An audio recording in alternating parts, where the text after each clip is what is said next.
à cause de tout ce qu'il a fait avec nous kwa ajili ya yote ambayo ametenda kwetu pendant tout ce temps.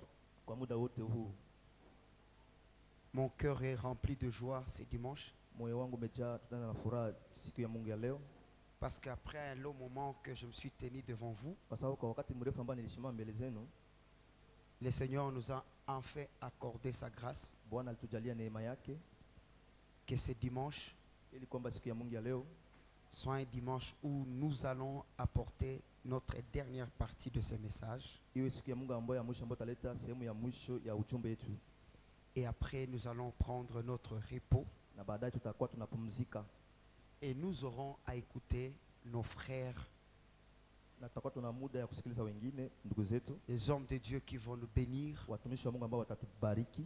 Et à ce temps-là, je crois que je serai programmé pour le diaconat ou bien pour la modération. Na kwa ile wakati mimi nitakuwa napanga kwenye ushemasi ama kwenye uongoza ibada. Et ça sera une grande bénédiction pour nous. Est-ce que tout ce temps que j'étais sur la chair, tu as été béni? Est-ce qu'on peut maintenant joindre nos mains ensemble pour dire merci? J'ai beaucoup donné. Il est temps pour moi maintenant de m'asseoir et d'apprendre des autres. Ce qui est une grande sagesse et une grande bénédiction dans l'église.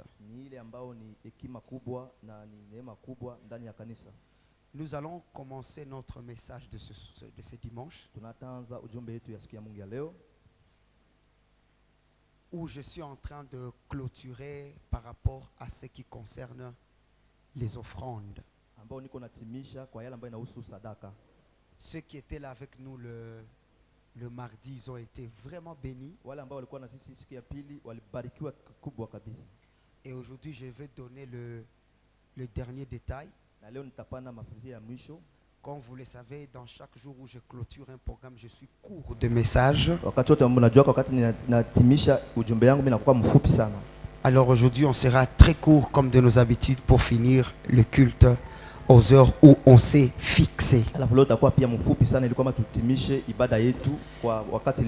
Et naturellement, pour moi, il m'est difficile de terminer toujours le thème parce qu'il y a beaucoup de choses à dire. Et je profite pour vous annoncer qu'à mon retour sur la chair, j'aurai à parler sur le Saint-Esprit, les dons spirituels. Et il y a deux autres thèmes que j'ai pu annoncer sur mon statut. Dieu et ses dieux. Na miungu zake. Usiogope kusema ni vile maandiko yanasema. Alors on sera vraiment bénis. Mais prenons la partie et la dose de ce dimanche. Nous sommes en train de parler sur les offrandes de l'ancienne, de la nouvelle alliance plutôt. Et nous avons compris que dans l'assemblée de saints, il y a ce que nous devons faire et il y a ce que nous ne devons plus faire. Alors aujourd'hui, je suis en train de terminer avec les offrandes que nous devons faire dans la nouvelle alliance. Qu'est-ce que nous devons offrir? Nous avons compris premièrement c'est le sacrifice vivant qui est Romains chapitre 12 verset 1er. Et là on parle de ton corps. Le deuxième sacrifice, c'est le fruit de nos lèvres qui confesse son nom. Hébreux chapitre 13 verset 15. Et troisièmement, des victimes spirituelles qui sont agréables à Dieu. C'est là que je veux m'arrêter et conclure avec quelques petits points qui concernent les chrétiens et l'argent. Je veux te ramener un peu dans l'Ancien Testament pour voir comment ils faisaient les offrandes. Est-ce que tu es avec moi pour dire Amen? Je vais commencer avec un verset très sensible qui va vraiment nous édifier et qui va vraiment nous faire beaucoup du bien. Juge chapitre 13 verset 19. Juge chapitre 13 verset 19. La parole de Dieu déclare: Manoah prit le chevreau et l'offrande, les chevreaux. Chevreau. Hein. Manoah prit le chevreau et l'offrande et fit un sacrifice à l'Éternel sur le rocher. Il s'opéra un prodige. Il s'opéra. Pas kukafanyika hapana Manoa. Pendant que Manoa et sa femme regardaient. Comme la flamme montait de dessus l'autel vers le ciel,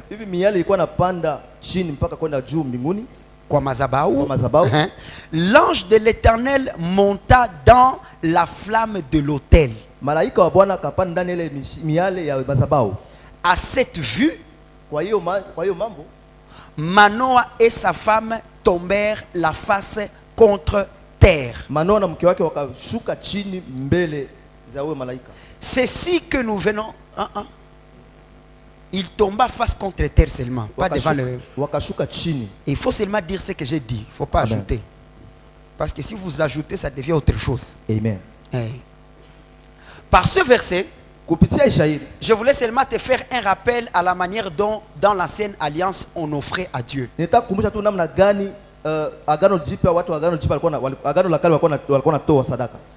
Dans l'ancienne alliance, il fallait bâtir un autel. Et sur cet autel-là, c'est là où s'opéraient toutes les offrandes. Je me suis épargné d'amener trop de versets par rapport à ça. À l'exemple même de Élie et les prophètes de Baal, qui ont procédé à une offrande sur un autel. Vous allez voir même partout où Israël a célébré la victoire, ils ont bâti des autels. Et c'était en pierre. Rappelez-vous, il y a un détail très capital que Dieu avait donné à Josué. Il lui a dit que quand tu bâtiras l'autel, tu ensembleras 12 pierres. Ils étaient 12 pierres, mais toutes d'une même nature. L'objectif était de construire quelque chose qui ressemble à un grand rocher. C'est pourquoi vous voyez, Manoah, lui, il a trouvé un rocher et il a offert sur ça. Ça veut dire qu'il y a une grande relation de l'exaucement de l'offrande par rapport au lieu qu'on l'a offert. Vous voyez, l'offrande se faisait sur le rocher. Et ces offrandes-là étaient charnelles. Mais nous ne faisons plus des offrandes charnelles. Nous faisons des offrandes qui sont spirituelles. Je ne vais pas rentrer à mardi. Si tu n'étais pas là, il faut aller suivre la prédication. Parce qu'il y a des gens qui se disent le dimanche papa a toujours répété. Aujourd'hui on ne répète pas, on avance directement. Si tu veux savoir les offrandes spirituelles, mardi. Maintenant, ce que vous allez remarquer, l'offrande était donnée sur le rocher. Et aujourd'hui, cette confusion continue dans l'église. pensant que, kwa kuwaza ya kwamba, comme dans l'ancienne alliance, hivi ndani ya agano la kale on donnait l'offrande walikuwa natoa sadaka sur l'autel. juu ya madhabahu.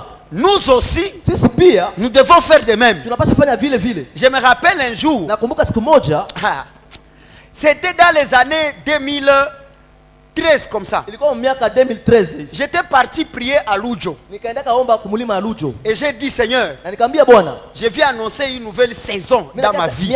Mimi kuja tangaza wakati mpya ndani ya maisha yangu. Mes frères, j'avais pris un papier où j'avais écrit toutes mes requêtes. Nikachukua papier ambayo niliweka mahitaji yangu yote pale. J'avais mis $20 dedans. Nikaweka $20 ndani. Et moi, sur cette montagne, il y a des pierres. Na mimi kwa ile mlima kuna kuoka majiwe. Et moi aussi, j'ai pris 12 pierres. Na mimi kamata majiwe 12. Je les ai rangées. Nikaikusanya fasi moja. Et j'ai introduit l'enveloppe là-bas. Na nikaingiza mule mubahasha. Je ne sais pas qui avait mangé ça. Sikujua nani malikulaka hii. Et moi, je me suis dit, Lakini mimi nikajiambia, je suis un sacrificateur. niko kuhani. Vous voyez un peu ça? Unaona ile kitu. Et c'est ce qui fait assez que Ndio maana kunafanya kwamba dans nos églises, ndani ya makanisa zetu, quand on construit quelque chose comme ça, wakati wanajenga kitu fulani hivi kama hivi, qu'on appelle estrade, ambayo tunaita estrade, nous l'élevons sisi tunaiinua avec l'idée, pamoja na wazo, pensant que comme c'est élevé, kwanza kama hivi inainuka, ça prend déjà question de l'autel. inakamata kabisa picha ya madhabahu. C'est pourquoi dans des églises, Ndio maana ndani ya makanisa, celui qui est en règle peut torchonner là-bas, mais ici torchonne pas. ule ambaye kunatoka damu anaweza koropa mkanisa, lakini hapa hawezi. Il y a encore cette idée-là. Kuna ile mawazo pia. Même toi, Hata wewe, quand tu entres, tu t'assois là-bas, wakati unaingia unaikala pale, tu te sens libre. unajisikia uko huru. Mais quand tu montes ici, Lakini wakati unapanda hapa, tu veux augmenter des disciplines, il faut uongeze mizamu. tu veux montrer que tu es sérieux. Unaona kama uko mpole. Mina shimama kwa mazabau ya Bwana, sisi semea bongo kwa mazabau. Haiko hii tena ndio mazabau yetu. Ce n'est pas ça notre hôtel maintenant. Si nous avons des offrandes spirituelles, Kama tuko na masadaka za kiroho, pasteur, ça veut dire l'autel aussi doit être mchungaji, ni spirituel. Est-ce que tu es avec moi pour dire amen? Kama mimi sema tu amen. Dis à ton voisin, tu dois offrir sur un autel spirituel. Ambia jirani yako unapaswa kujenga juu ya madhabahu yenye kiroho.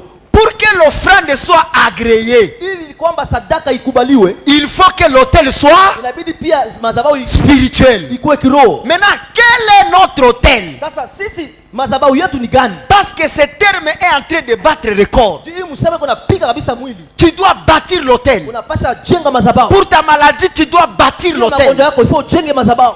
Comme dans l'ancienne alliance, Hivi ndani ya agano la kale il y avait plusieurs autels. palikuwa na madhabahu mingi sana. Est-ce que dans la nouvelle alliance, Ndani pia ya agano jipya existe-t-il plusieurs autels?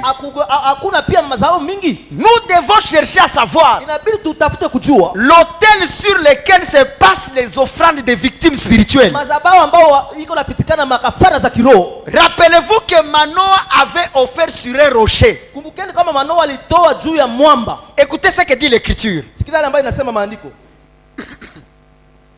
L'écriture va préciser ceci. Andiko takikisha hivi. L'écriture va confirmer quelque chose de très capital. Andiko itahakikisha kitu moja cha muhimu sana. Je vous donne un passage très important. Na wapatia shairi ya muhimu sana. La parole est en train de déclarer. Attendez. Neno kuna kiri na kusema hivi, subiri kidogo. Attendez un peu. Subirini kidogo. Commençons par ce verset. Tuanze kwa hii shairi. Hébreux 13:10. Waebrania 13:10 yake. Hébreux 13:10. Waebrania 13:10 yake. Dit ceci. Inasema hivi. Nous avons un autel Tuna madhabahu moja dont ceux qui font les services au tabernacle ambao wale ambao biko nafanya kazi kwenye hema n'ont pas le pouvoir de manger. hawana uwezo ya kukula. Vous voyez? Unaona? Dans l'ancienne alliance, Ndani ya agano la kale il y avait l'autel des holocaustes. palikuwa na madhabahu yenye sadaka yenye kuteketezwa. C'est là où se faisaient toutes les offrandes. Ni hapo ndipo kulikuwa napitikana sadaka zote. Mais ceux qui faisaient ces sacrifices-là, Lakini wale ambao walikuwa wanafanya ile kazi ils pouvaient manger wangeweza kula par rapport à ce qui était offert. kulingana na wale walikuwa natoa. Mais dans la nouvelle alliance, Lakini ndani ya agano jipya la Bible précise, Biblia inahakikisha hivi. nous avons aussi un autel. Sisi pia tuna madhabahu moja. Dis à ton voisin, nous avons un autel. Pia ndugu yako tuna madhabahu moja. Mais la seule différence Lakini tofauti kubwa est que ceux qui servent à cet autel-là, elles ne peuvent pas manger. Parce qu'à cet hôtel, on ne présente pas des choses mangeables. Est-ce que tu es avec moi pour dire amen? Qui sert à cet hôtel-là? 1 Pierre 2:9. 1 Pierre 2:9. Merci. Vous, au contraire, vous êtes un sacerdoce royal. Ça veut dire chaque croyant est un sacrificateur. Tout croyant travaille sur cet hôtel-là. Aide-moi à dire à ton voisin, tu es travailleur sur l'hôtel de Dieu. Chacun de nous, il doit travailler sur cet hôtel-là. Personne d'entre nous n'a son hôtel. C'est comme dans l'ancienne alliance. Il n'y avait pas l'hôtel des holocaustes des grands. Il n'y avait pas un hôtel pour les petits. Tous les peuples venaient faire les sacrifices sur un même hôtel. Une manière de dire, personne ne pouvait dire, moi je vais faire les choses à ma manière. Je vais bâtir mon hôtel chez moi. Non. C'est pourquoi même vous allez remarquer, quand Dieu a donné à Israël un hôtel dans le temple, il n'avait plus l'habitude de bâtir les hôtels n'importe où. C'est quand ils étaient dans le voyage qu'ils bâtissaient l'hôtel par rapport au lieu. Mais quand ils sont entrés dans la terre promise, l'hôtel qu'ils utilisaient, c'était celui qui était dans le temple. Personne ne pouvait dire, oh moi je vais faire chez moi. C'est pourquoi même pour donner les dîmes, il fallait aller là où il y avait le nom de l'Éternel. Or là où il y avait le nom de l'Éternel, c'est là où il y avait l'autel. Ça veut dire à un certain moment, tout le peuple était conforme à l'autel du tabernacle. Or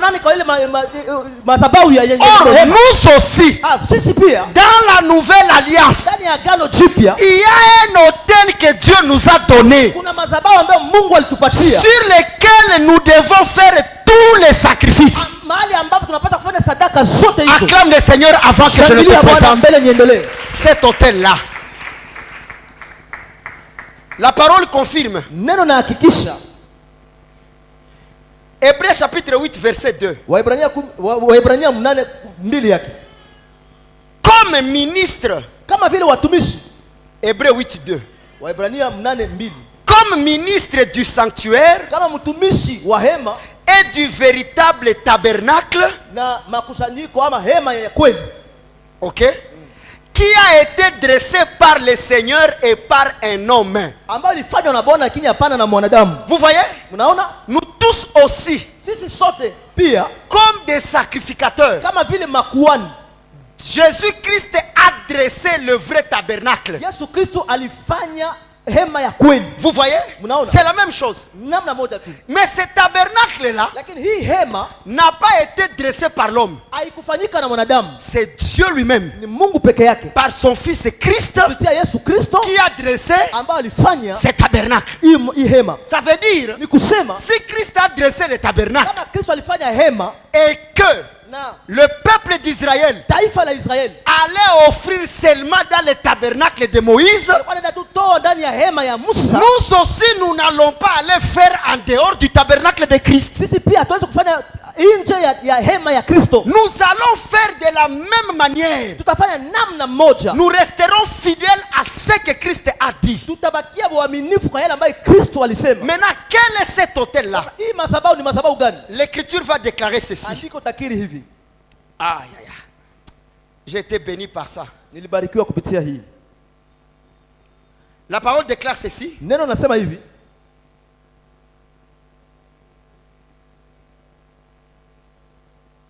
Prenons ce verset maintenant. Attendez un peu. Je suis en train de cibler des parties comme ça parce que je suis en train de faire ma synthèse.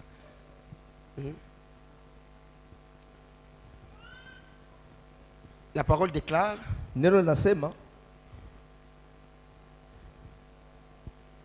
Psaume chapitre 61 verset 3. La parole déclare. Psaume 63. Du bout de la terre, je crie à toi. Le cœur abattu. Conduis-moi sur le rocher que je ne puis atteindre. Vous voyez? Manoah avait offert sur un rocher. Ici David est en train de dire, Père, Baba, conduis-moi aussi que je puisse atteindre ces rochers que je n'ai pas pu atteindre. Vous savez ces rochers que David n'a pas pu atteindre? C'est quand les prophètes ont fait des investigations et des recherches, savoir à quand la grâce sera manifeste. Ils ont salué leurs promesses de loin. Ça veut dire David savait qu'il y aura un rocher là où on fera les bons sacrifices. Mais lui il ne pouvait pas atteindre ça. Il faut que Dieu nous conduise jusqu'à ces rochers là. Et béni soit l'Éternel parce que toi et moi nous avons atteint les rochers que David n'a pas atteint. Est-ce qu'on peut célébrer cette bonté là? Si David faisait ses sacrifices sur ce rocher-là, il serait l'homme le plus heureux. Mais moi et toi, le rocher que David n'a pas atteint, c'est sur ce rocher-là que nous devons faire des victimes spirituelles. Regardez un élément très important. L'offrande était offerte sur le rocher. Hébreux chapitre 13 verset 15. Par lui. Par lui c'est qui? Qui connaît ce mot? Par lui. Par qui? Quand on dit par lui ou par lui déjà ni nani. Donc par Jésus-Christ. Offrons sans cesse à Dieu un sacrifice de louange, c'est-à-dire le fruit de nos lèvres qui confesse son nom. Écrivez dans la nouvelle alliance, il n'existe qu'un seul autel, un seul rocher sur lequel toutes les victimes spirituelles sont offertes. Et cet autel-là, c'est qui? C'est Jésus-Christ.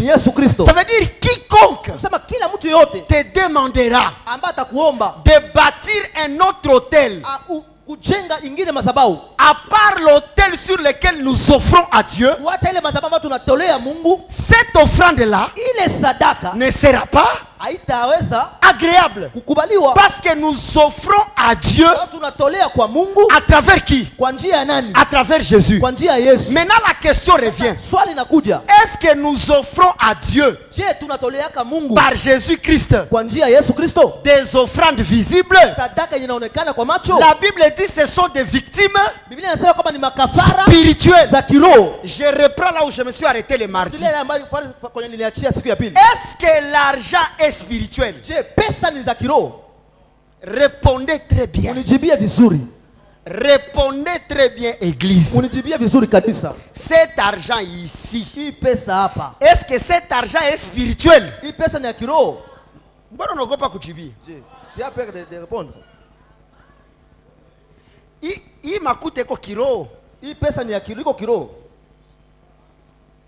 Uliza le karabia kujua shagopa kujibia. Est-ce que franga ni za kilo? Niulizie hai. Demande-lui. Haiko bia kilo. Anakujibia hai. Niko natafuta tosha bujinga. Je vais enlever l'ignorance. Hii makuta, cet argent, ne peut jamais être une victime spirituelle. Haiwezi kuwa kamwe kafara ya kiroho.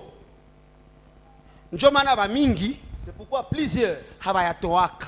Ils n'ont jamais offert. Parce que nous offrons à Dieu des victimes spirituelles. Il faut ni connaître kwanza ma victime za Mungu kuna kuchunga kujue kazi ya hii franga ni nini. Amen. Parcelle haiko victime spirituelle. Kiwanja haiko victime spirituelle. La voiture, gari, n'est pas une victime spirituelle. Parce que à cet hôtel, la Bible dit ceux qui travaillent à cet hôtel là ne trouveront pas à manger. Amen. Sio kama kuna nifuata kwa niko nakupeleka. Kuna mtu anaelewa. Kwa ile mwamba ya mwagano jipya ambao ni Yesu, makuhani wa pale hawatapata vya kukulia kwa ile madhabahu, juu ile madhabahu inakamata tu vya kiroho. Amen.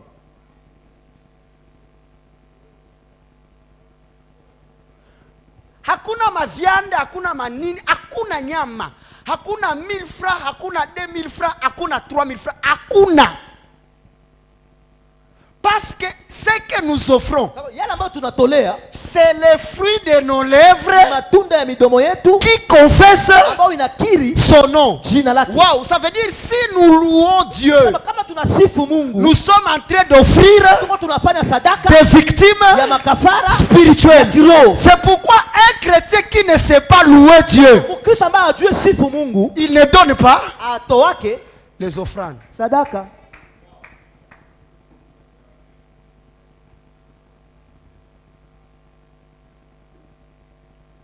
Deuxième victime, kafara ya pili spirituelle ya kiroho, après la louange, badala ya sifa, faut le savoir. Inabidi kuijua.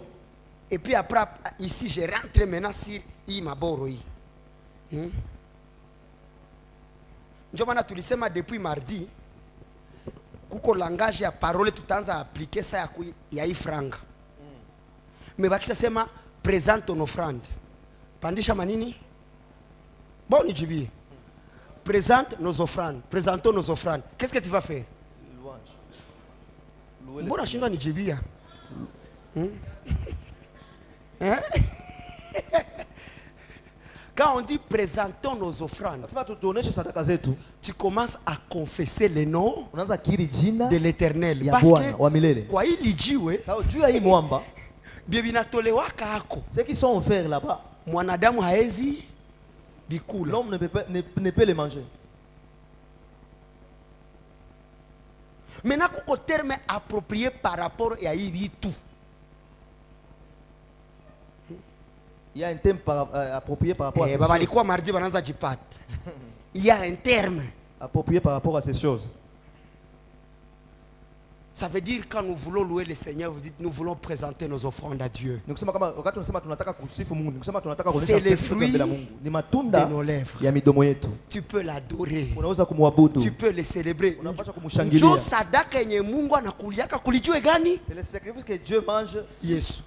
C'est pourquoi maintenant la Bible dit il a reçu un nom au-dessus de tous les noms, afin que par son nom que tout genou fléchisse devant Dieu. Vous comprenez? On ne peut qu'adorer Dieu par Jésus-Christ. Or quand Abraham est parti offrir Isaac, il n'a pas dit je pars offrir. Il a dit je monte pour adorer. Vous comprenez? Ça veut dire quand un chrétien adore, il est en train de faire quoi? Il est en train d'offrir. C'est pourquoi si tu n'adores pas Dieu et que tu présentes l'argent, Dieu n'a pas vu le sacrifice sur ton autel. Et c'est pourquoi les vrais adorateurs adoreront le Père en esprit et en vérité. Vous voyez, l'adoration se passe en esprit parce que ce rocher-là est spirituel.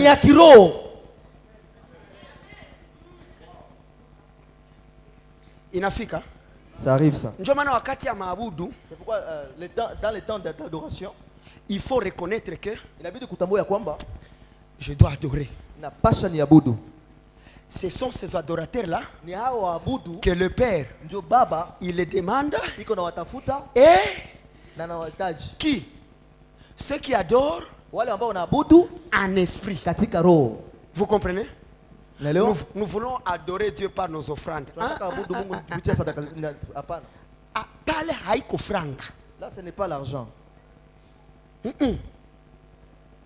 Est-ce qu'on est ensemble l'église? Tuko pamoja kanisa. Maintenant la question va revenir. Swali litakuja kusema hivi. À quoi sert l'argent? Hii pesa inasaidia kunini? Par rapport à la vie d'un croyant. Kulingana na maisha ya muamini. Nous allons lire qu'est-ce que les apôtres faisaient. Tutasoma kitu gani ambao mitume walikuwa wanafanya par rapport kulingana à l'argent na pesa. Lis avec moi cette écriture. Tusome pamoja na mimi hii andiko. Lis avec moi cette écriture. Soma pamoja na mimi hii andiko. L'enseignement.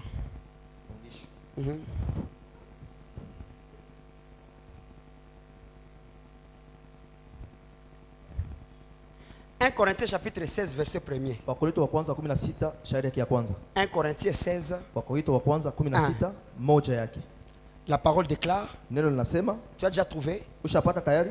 Pour ce qui concerne yale ambayo inahusu la collecte, mchango en faveur des saints, kwa ajili ya watakatifu, agissez-vous aussi mutende kama hivi, comme je l'ai ordonné aux églises de la Galatie. Kwa gisi nilikuwa naagiza makanisa za Wagalatia. Que chacun de vous, kila mtu miongoni mwenu, les premiers jours de la semaine, siku ya kwanza ya wiki, mette à part chez lui, aweke kando kwake, ce qu'il pourra, yale ambayo ataweza, selon sa prospérité, kulingana na mafanikio yake, afin qu'on n'attende pas mon arrivée pour recueillir les dons. Ili kwamba wasichunge kuja kwangu kwa kupana mazawadi. Vous voyez, mnaona, la parole est en train de confirmer neno iko nahakikisha que quand les saints apôtres se réunissaient, ya kwamba wakati watakatifu wa mitume walikuwa nakusanyika, chacun devrait présenter, kila mtu alipasha kuonesha sa collecte, mchango wao. Salimia kabla kwa mwambie mchango wake. Il présentait la collecte. Alikuwa anaonesha mchango wake. Habaite hata sadaka. On l'appelle plus même sacrifice. Collecte. Mchango. Tutajua nini banaita collecte na kazi yake ni nini. Lisons ce verset qui suit. Tusome shairi ambayo inafuata. 2 Corinthiens chapitre 8 verset 20. Wakorintho wa pili 8:12 yake. Nous agissons ainsi. Tunatenda kama hivi, afin que personne ne nous blâme, ili kwamba pasiwe na mtu ambaye atatukemea au sujet de cette abondante collecte, kwa yale ambayo inahusu mchango ya mingi, à laquelle nous donnons soin, ambao tunaitunza. Ça veut dire quand les apôtres se réunissaient, wakati ambapo mitume walikuwa nakusanyika, ils prenaient soin. Walikuwa natunza. Ça veut dire soin ne veut pas dire laver les mains. Prendre soin, ça veut dire suivre avec exactitude que les saints de l'assemblée, que chacun exécute sa collecte. C'est pourquoi la Bible dit il faisait des collectes jusqu'à ce que c'est devenu beaucoup.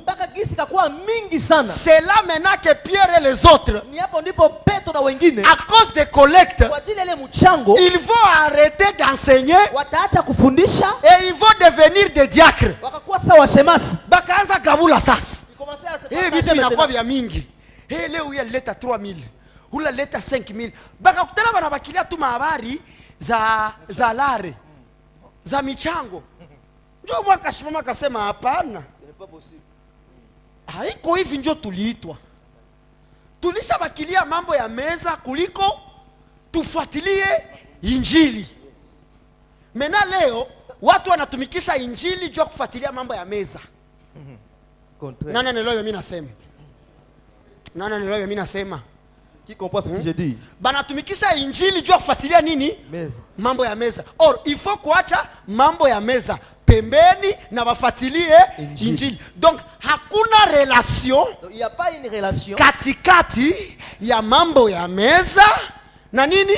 na injili. Turudilie. Hakuna relation katikati ya mambo ya meza na ça veut dire atubiri injili juu tuishie kumeza. Si kumeza ndio kwa michango. Make objectif ya evangile hayakuwaka franga. Kuko domene ya franga na kuko domene ya nini? Injili. Ya evangile. Yes. Gusale kama kwambia usichange tele bibitu. Ne mélange plus ces choses. Manake saa inakuwa dossier ya franga Mungu anayua. Ile ni franga. Me ikihusu injili, banasema hii nao ni nini? Injili. Eske tutatumikisha injili mkulomba franga? Non. Me kila mtu mwenye ashapata injili anaya kwamba kama ni croyant na ni membre wa ensemble bila kukaziwa atapana kakora njibia mzuri sana. Mwenye alishapata injili atayua ke hii franga haitanipa ndoa, haitanipa voyage, haitanipa gari. Nikipana franga mina pana. Ça me kama kuambia bonjour.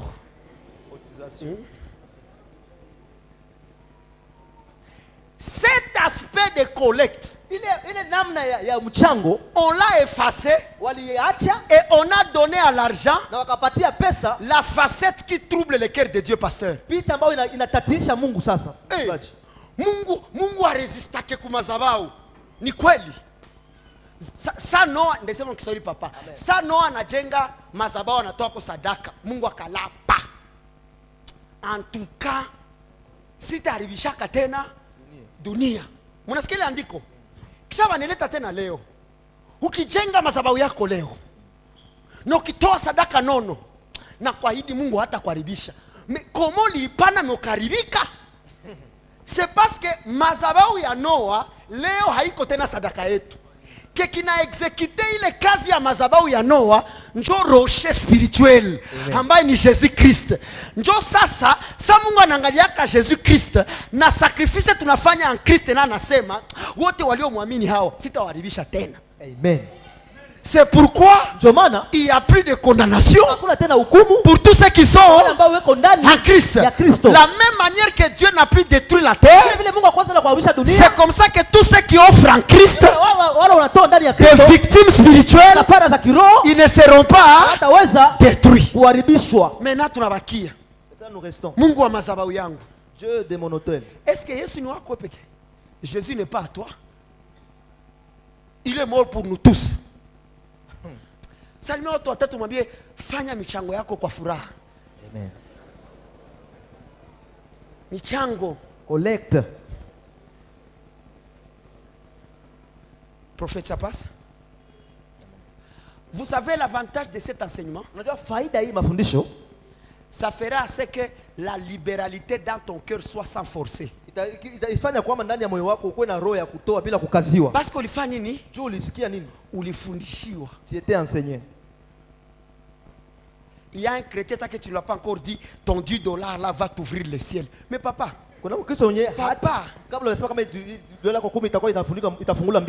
wako na compare mbingu na bia kwenda Goma. Njoko na compare. Frère, même $1 million ne peuvent pas attirer la bonté de Dieu sur quelqu'un. $1 million haiwezi kukota wema wa Mungu kwa maisha yako, bongo yako. La bonté de Dieu se déverse wema wa Mungu inakushukaka pour tous qui ont cru en qui? Wale ambao waliamini kwa nani? En Jésus. Ndani ya Yesu Kristo. Kila mwenye anaamini Yesu hauna tena besoin ya kutafuta zingine mabonte na lare. Juu ukitafuta mabonte spirituelle na lare hautazipata. Mais ukitafuta mabonte charnelle na lare utazipata. Atakaye pana mingi atapewa mingi. Njoko vinaingia sasa pale. Mais hapana juu ulifaa dega, ulifaa zambi unaleta mbuzi. Hapana, ni mchungaji ndio anakula nyama. Mezambi yako iko pale pale. Pale pale. Pale pale kabisa. Ça c'est très vrai. Sijue kama kitu kinaingia. Kinaingia? Maki atonipe $1000 na hauna visa ya kwenda Dubai. Utabakia pale pale. Hakuna hata ya kushita. Hawezi fika seo kufasi ya checking. Banakwambia leta passport, unasema bwana ni passport yangu. Batakwambia papa, rudia. Est-ce que vous êtes en train d'écouter ce que je vous dis? Amen. Et c'est à cause de ces choses que les chrétiens ont commencé à donner en désordre, parce que l'homme a toujours besoin de Dieu. Maintenant, si tout doit s'acheter par l'argent, où qu'on a nini tu upate ya kukula? Ouais, moi qu'on a kosa mate ya kumezo, utapata kutema. Et c'est pourquoi vous allez voir tous les chrétiens sont devenus des mendiants.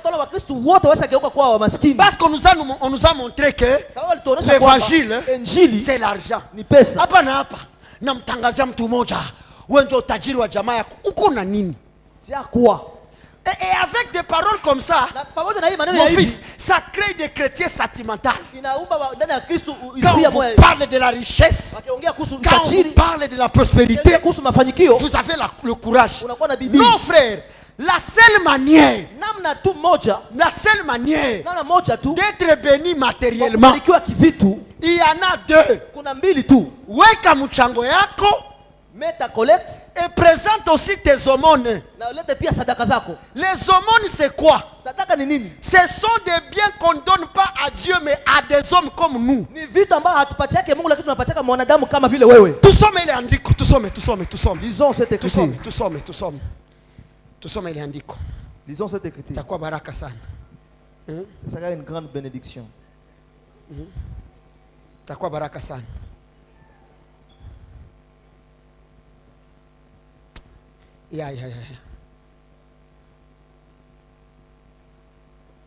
Matthieu chapitre 6 verset 2. Mathayo 6 sharia ya pili. Mimi narudilia. Wa moderator wa kanisa letu. Sasa tunafika kwa ile kipindi tutakuwa tunasema watakatifu wa Mungu tunataka leta michango yetu. Na kani mchango, eske so nafahamu mchango mu groupe ya Kabumbu. Unafinya franga. Unasema wewe peke uko huru bwana. Kwa hii dossier mimi niko na mchango ya 1000 francs. Noneleta mzuri. Mimi najuza joni mnaima sadaka hewa. Hii michango ifo ikunje kupatia bashemasi kazi mkuzinyorosha zimwa zinakatika. Niuliza ile karibia kuna kunjia franga nini? Niulizia vile. Kisha nitangazia tokea leo acha mchango yako ipumue. Et puis à ma grande surprise pasteur, unakutana ma 500 ndio ziko hivi. Mais mwalitoa 5, 10, unakutana makute kwa mzuri. Maka netia na adabu. Unakutana 10, 5 zote ziko hivi. Maka tunekamata tu hivi na tunepanga. Meko zingine ma 5. Hakuna fere. Il faut kamate fere repa. Unazikunjia nini? Mimi nawaza inakuwa ni haya mchango. Ça vile dimanche, papa il fait quoi? Tukakutana 100 francs mkitunga. Unafaa we. Kama ni afere ya mchango, hakuna we. Kama zako alideside achangi. Njo vile. Kama yeye anaona ke mchango yake ni 100 francs. Amkumbuke ile andiko nasema faites vos collectes, kulikuwa condition. Condition gani? Selon la prospérité. Selon ile détail aussi sahau. Utafanya mchango kufuatana na mafanyiki hiyo yako. Mnaniongezea bi mafanyiki hiyo yako. Mafanyiki hiyo yako. Ça veut dire wendo il faut uyue. C'est là qu'il faut être honnête avec Dieu. Mungu iko ananipatia prospérité gani? Amen. Il faut uyue. Mie mina prosperaka. Aye, Mungu hata angalia mchango, ataangalia kwanza prosperite yako, kisha anaangalia mchango yako, anadeside huyu ni mpenda vya dunia wala hapana. Uliza le karibu yako, hali ya utajiri wako iko namna gani? Niulizia hivi, quel est l'état de ta richesse?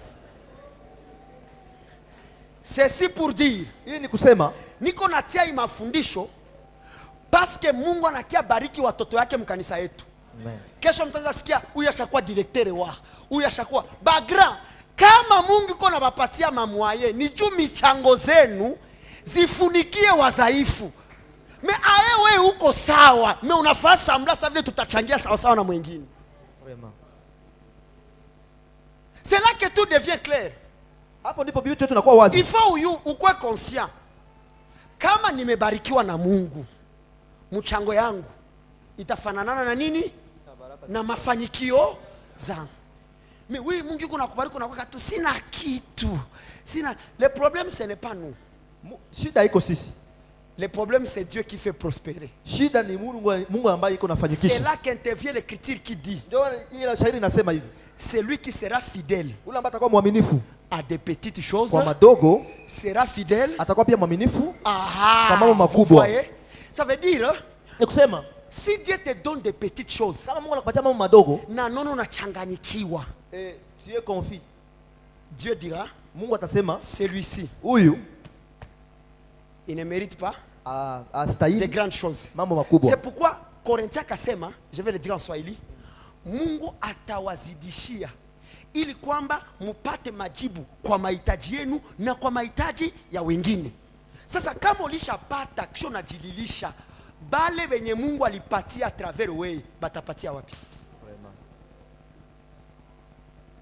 Et c'est ça qui fait à ce que pauvreté haitoke mbatoto ya Mungu. Kulialia.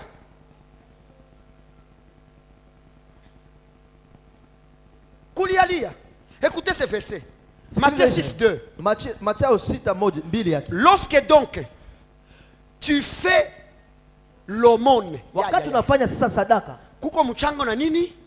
Na aumône. Si sasa mchango? Yala le collecte l'aumône. Nini? Aumône. Sikia sasa aumône ni nini? Écoutez maintenant l'aumône c'est quoi? Lorsque donc tu fais l'aumône, wakati unafanya sadaka sasa. Ndio l'aumône nani? Atafuta terme papa. Usibaki tu sadaka vie. Angalia kwa Biblia kwa Kiswahili mchango aumône nini? Banaandika sadaka. Matthieu 6:2. Mwangalia aumône ni nini? Banaandika sadaka mu Kiswahili. Maki sadaka ya kitu. Bo iko sadaka kwa matolo, ushasikia mimi natasema. Wewe tibi unataka, ushasikia. Ushanipata zamani. Lorsque tu fais l'aumône, basi wewe utowapo sadaka, ne sonne pas de la trompette devant toi. Usipige panda mbele yako. Comme font les hypocrites dans les synagogues et dans les rues. Kama wanavyofanya wanafiki katika masinagogi na katika njia. En fait d'être glorifiés par les hommes. Ili waweze kutukuzwa kwa wao. Je vous le dis en vérité. Amini na waambieni. Ils reçoivent les récompenses. Wamekwisha kupata zawabu yao. Na kufasiria yandiko. Mais quand tu fais l'aumône, bali wewe utowapo sadaka, que ta main gauche, hata mkono wako wa kushoto, ne sache pas ce que fait ta droite. Usijue ufanyalo mkono wako wa kuume. Afin que ton aumône, sadaka yako iwe kwa siri, se fasse en secret. Sadaka yako iwe kwa siri. Ton père, na baba yako, qui voit dans le secret, aonaye sirini, te le rendra. Atakujazi. Soma mzuri papa. C'est ça qu'on dit, atakujazi. Hii Kiswahili. Atakujibu pia kwa siri. Les aumônes, sadaka, ce sont les actes qu'un enfant de Dieu ni matendo ambayo mtoto wa Mungu peut faire aux gens, anaweza kufanya kwa watu par sa propre conviction, kupitia uhakikisho wake mwenyewe, sans pour autant informer l'autre, bila hata kuambia mwingine. Ukifanya aumône, ukifanya matoleo, kisha nenda itangaza, et puis tu vas publier ça. Vous savez, unajua, j'ai fait ça mimi nilifanya hivi à tel frère. Kwa mtu fulani. La parole t'appelle, neno nakuita, Hypocrite. Unafiki wewe. Pourquoi? Kwa nini? Tu cherches unatafuta la gloire des hommes. Utukufu ya Et wanadamu. ta récompense Na tunzo lako itakuwa ile heshima. Itakuwa ile heshima bala. Njoo maana c'est pourquoi. Sio nakutanaka mtu anashimama. Anatupa lumonta lumwa hivi. Batu wanamogopa. Huyu ni prêtre. Kumbi après le franga, ile tu kumuita prêtre za Dio mvwama. Na njoo barakake ile. Njoo malipo yake ile. Mais les hommes forts, lakini watu wakubwa, ils agissent wanatendaka en secret. Kwa siri.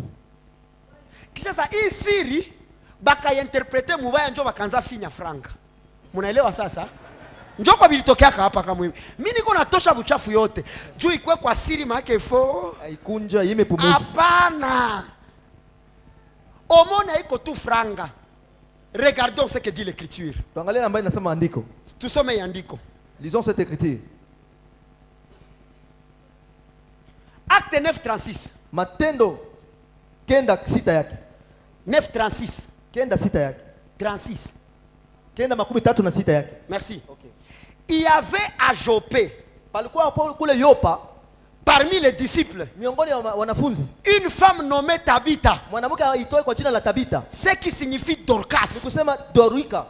Elle faisait beaucoup de bonnes œuvres et d'aumônes. Alikuwa anafanya matendo makubwa ya mzuri sana na sadaka. Dans sa prière, ndani ya maombi yake, quand elle était malade, wakati alikuwa mgonjwa, nulle part Tabitha a crié. Hakuna nafasi ambayo Tabitha alikuwa analia. J'ai donné des vêtements. Oh, nilipana manguo. J'ai fait ça. Nilifanya hiki na hiki. Tabitha n'a pas crié. Tabitha kwa kusema kitu hata moja. Jusqu'à la mort. Mpaka kwenye kifo yake. Elle n'a pas présenté ses œuvres. Akuonesha kile matendo yake. Mais pourquoi nous? Lakini kwa nini sisi? Quand nous souffrons, wakati tunateseka, nous venons devant Dieu. Tunakuta mbele ya Mungu. Nzambe abafle na ngai. Mungu ile mabafle nilitoa. Nzambe a mixer. Mungu ile mixer nilitoa mkanisa. Nzambe a cash power. Mungu mabiti nilitoa mkanisa. Nzambe abiti na ngai. Mungu wa mabafle. Tabitha est resté calme. Alibakia kimya. Ce sont les hommes.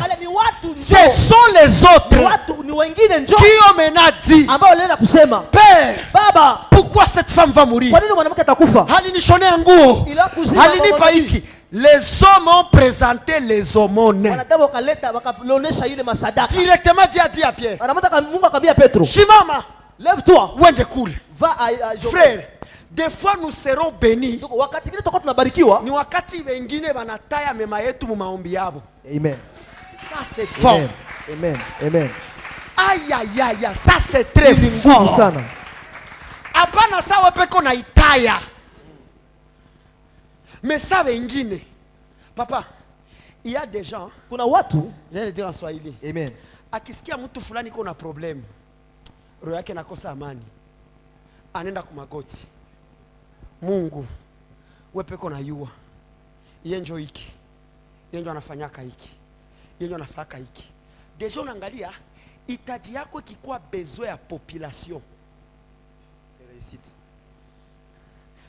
Dieu exauce. Yes. Unataka preuve nyingine? Mtu mwana akiambia Yesu, bwana mtoto wangu yuko mgonjwa niponeshe naye. Iko sasa tafuta pigile mifano ya chakula watoto kwa kupatia imbo. Watu wakaambia tumuwai. Jule mifano kikata hapa, huyu jamaa atalumia. Bato wake wakarudia vie. Huyu mtu anastahili kutendewa wema. Kwa nini? Maana yeye njoo alitujengeaka hekalu, sinagogi. Amen. Pale Yesu akalibere. Nulize sasa watu watatu, position ya watu kuweye ni nini en rapport na mema. Nulizia uliza watatu. Mama Lydia uliza watatu tuulizane. Position. Papa Mourou, merci beaucoup vie. Sasa mimi napita mimi nakunya ile secret ya baridi vie. Kuko sasa tunakuwa niko kiu mimi napita tu pale juu mimi nawaka iko. Frère, et en ce point, j'aime beaucoup la communion de nos frères branamistes. Na kwa hiyo point nataka umoja kabisa ya branamistes. Papa, mwenzake akikia mulilia kama hawezi omwe aite mwenzake juu tu huyu ndugu apate solution. Biko na ushirika moya frère. Ils ont une communion. Na Biblia inasema juu ile ushirika kanisa ilikuwa kanaongezeka kila siku. Mais leo makanisa tunaona machoyo. Mwenzako uko njana nakwambia frère, nisaidie hata na 5000 nipate hata kabunga. Je vais te mettre dans mes prières. Uko fou. Uko mtu mubaya. Répète avec moi, hypocrite. Munafiki. Siku gani maombi inaweza funika mweko na njala? Na bila haya, mchungaji kuko franga mkanisa. Frère, franga iko mkanisa.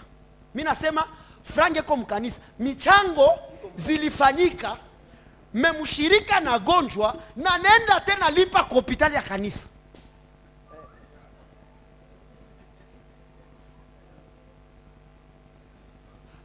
Kuko vitu vingine frère, il faut ujue kama quand on vit bien, on mérite les biens. Wewe hakuna mtu masha kutafutia kwa msaada kaipata. Inakuwa tu ya jana njoo nizipanda. Jua nini ukuniambia mbele. Au mwingine unaona kwa hata vitu viko faux. Frère, quand ton frère fera recours à toi, avant kumpatia jibu yako négatif, piganisha kwanza. Ambele kabla kupiganisha kwanza. Pambana. Tu dois faire combien de choses? Fanya mambo ngapi? Première chose c'est quoi? Ya kwanza ni nini? Collecte. Deuxième de chose ni nini? Ni homo. Sadaka. Unaona humu muko tu mtu mwenye siku tutatangaza ndoa yake. Ndugu fulani atalunga. Papa, mtaona makado sa mvula. Si Mungu mtaona leo. Leo hii naamini siziombe. Mimi naamini tu. Kuko tu frère mwakifa mariage homo, utakutana mkanisa mko uvivu. Unasikia tu alunge tu. Alunge, si alunge. Ni bibi yake. Meko mwingine ni peke kwenye peke mtanza pita nako. Bwana, mariage agree nafika, acha ile mizao wewe na yu. Nazambiana. Et puis utakutana mtu anaanza leta hamkuwe na upendo. Frère yangu, on provoque l'amour. J'ai dit quoi? On provoque, siku matuuzi hata chaussette tout tano. Sasa tuko mulwanjo na kanambia bwana, chaussette yako hii. Tu vas conjuguer la joie dans le cœur, je m'excuse, de 5 personnes à cause des chaussettes. Mais grand, unavuka wa mkanisenu kumoto, unamuvuka, unagisiko kumigulu. Tunasema wanadamu bashati gita kweli. No naenda.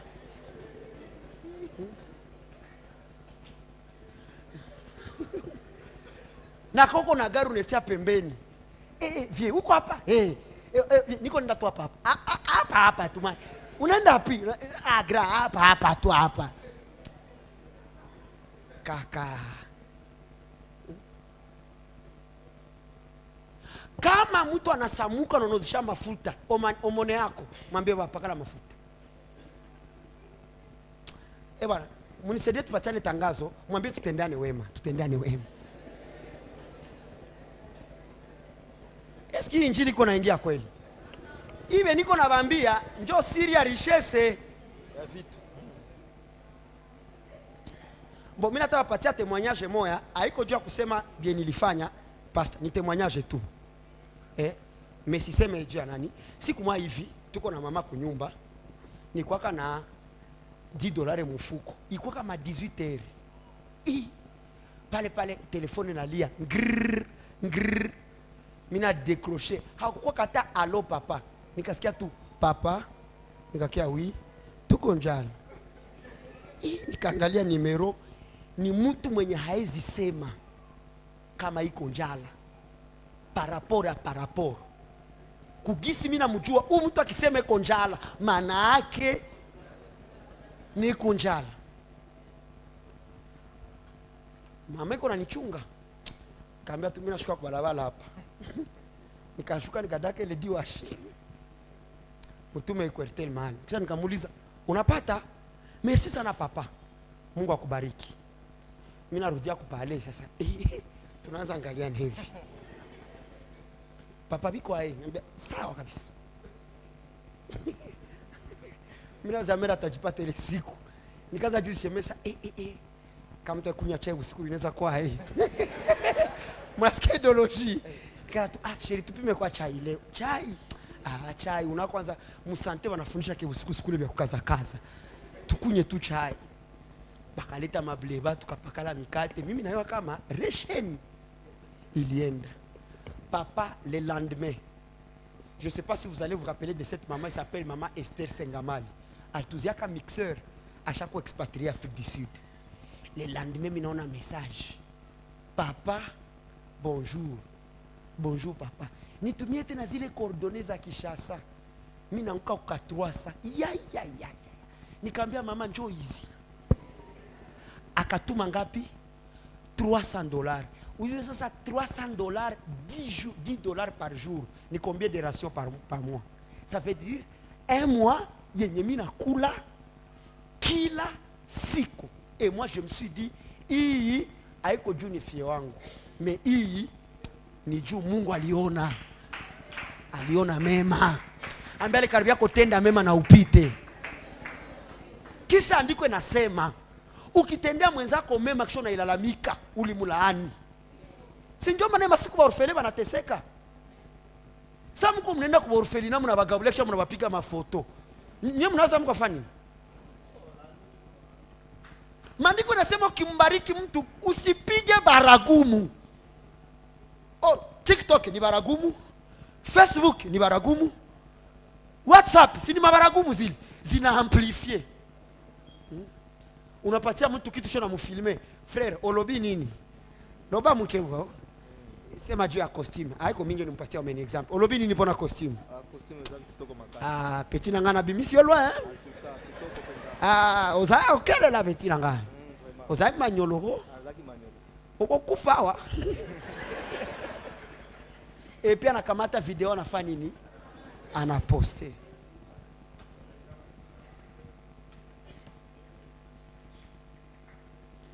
Njoo maana kwa mtu mwingine tokea alikusaidiaka na mazarau ikafunguka mlango kwa maisha yako.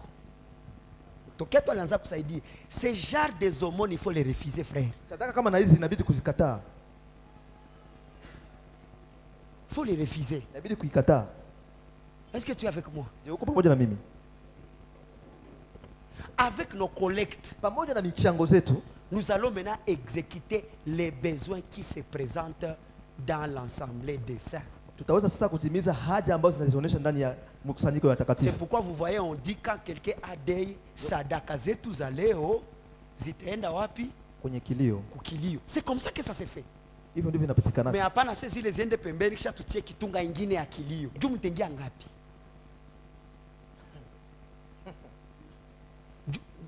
Wewe peko naka usha sukula. Kulikuwa kwanza kitunga ya kujiconnecter na madhabahu.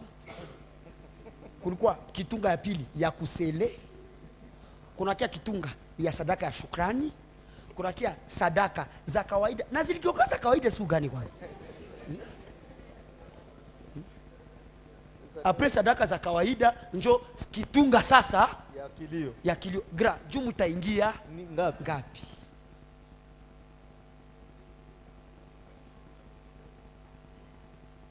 Mina posé la question de Malise. Tu dois faire combien de choses? Avec ton argent. Ya kwanza unapaswa fanya nini? Tuseme mkiswahili. Turudilie. Napaswa leta mchango yangu. Munaka zile mchango ni juu sawa iko na shida tunafanya nini? Cash power kisha tunafanya nini? Tunauza. Kuikuwa na probleme ya bafu tunafanya nini? Tunauza. Muma michango zote wewe haonekanaki. Mais si kutapenda tukuchangie bitakuwa l'homme aura moissonné ce qu'il aura. Mtu atavuna kenye alipanda. Mtu atavuna kenye alipanda. Ndio vile kabisa. Deux conseils et j'ai fini mon enseignement. Shauri mbili na mimi namaliza mafundisho yangu. Premier conseil. Shauri ya kwanza. N'utilise plus ton argent pour acheter les bontés de Dieu. Usitumikishe tena pesa yako juu kwa kuuza kununua wema wa Mungu. Dieu reçoit des victimes. Mungu anapokea kama makafara za kiroho. Utilise ton argent pour faire. Tumikisha franga kwa kufanya la collecte, mchango et les aumônes. Na sadaka. Ya pili, deuxième des choses, quand tu fais le bien, wakati unatenda mema, ne le publie usisemeseme pas. Si seme. Njoo kazi ya frangako hili. Siwezi omba, mimi natangaza shakwambia sele hii maombi. Kila mwenye anaisele na hii maombi inakuwa na aksio kwake. Hapana. Haiko vile. Mafundisho ningia. Nasema yatre. Sawa, mgusa ile karibia kwa mtu unatafuta fanya michango yetu katika kanisa. Ile michango.